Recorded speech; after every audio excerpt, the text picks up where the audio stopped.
There's a new report tonight that United States Attorney John Durham has interviewed the former top FBI lawyer for the Russia investigation twice in recent weeks. His name is James Baker. The results of Durham's criminal probe into the origins of the Trump-Russia investigation could be known by Labor Day, maybe before, maybe after. Let's talk about the new development with Florida Congressman Greg Steube.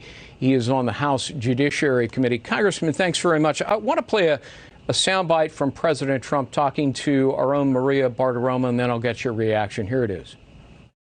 If you do not win in November, we're not going to hear another word about this. So should AG Barr put in a special counsel to ensure that this is... They'll probably cancel it out, almost definitely. They spied on my campaign, which is treason. They spied both before and after I won. Think of that. Using the intelligence apparatus of the United States to take down a president, a legally elected president, a duly elected president of the United States.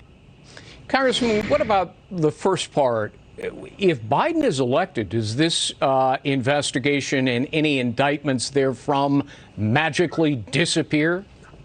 Oh, absolutely it would, and the president's 100% correct. Just think for a moment, if Hillary Clinton would have won, all of these same people would still be involved in the DOJ and our intelligence community at the highest level, and the American people wouldn't even know that any of this happened. We wouldn't even know that the DOJ and the FISA court was politicized to spy on the Trump campaign. We wouldn't know any of that. So thank God that Trump won, and we saw that at the highest levels in the DOJ and the intelligence community, they went and intentionally tried to take down Flynn and did take him down.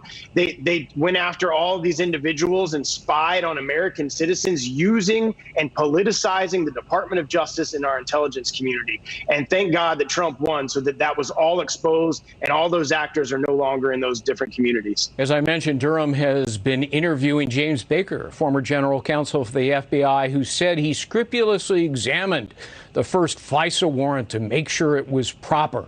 I guess then he didn't notice the 17 errors, omissions, misrepresentations, and lies. In fact, Congressman, as you know, in the appendix, there's more than 50 of them. What do you make of Baker?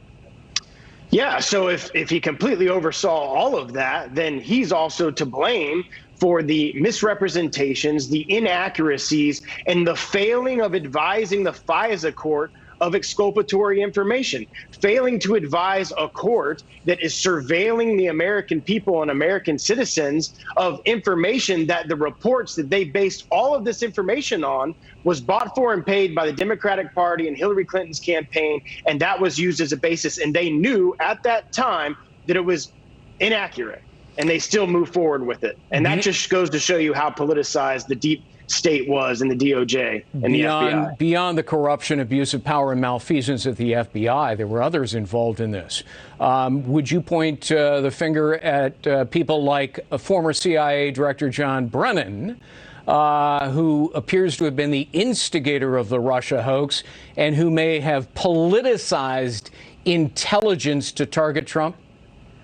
Well, first of all, if any of these actors and any of these individuals who you've heard their name many times on many different news programs, if any of them lied to Congress, if they lied to the American people, if they falsified documents or knew that documents were false and represented them to be true, they all should be held criminally responsible. And if they're not held criminally responsible, that's not going to prevent that type of atrocity from happening again. So absolutely. And I've done a few investigations in my time as a JAG officer, and usually you work yourself up to those that are the biggest examples and those who you want to indict later in your investigation. So hopefully Durham is making his way to those individuals who acted the most egregiously in all of these things that have happened. Very quickly, Lindsey Graham says he has now spoken with FBI Director Christopher Wray, and Wray is going to be forthcoming with documents and information and witnesses. My Lord, Wray has been FBI Director for 2 years. Why wasn't he forthcoming before, instead of ignoring the demands of people like Graham and others in Congress?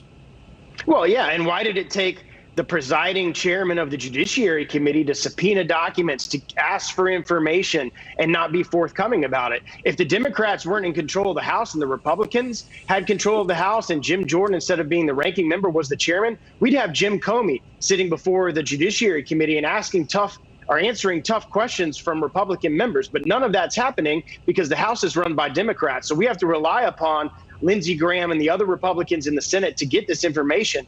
And we would hope that after 2 years, the FBI would be a lot more forthcoming with the information under Trump's administration. Christopher Wray was knee-deep in all of this, in the cover-up and the deceptions. I said it before, I'll say it again, he should have been fired a long time ago. Congressman Greg Steube, thanks very much.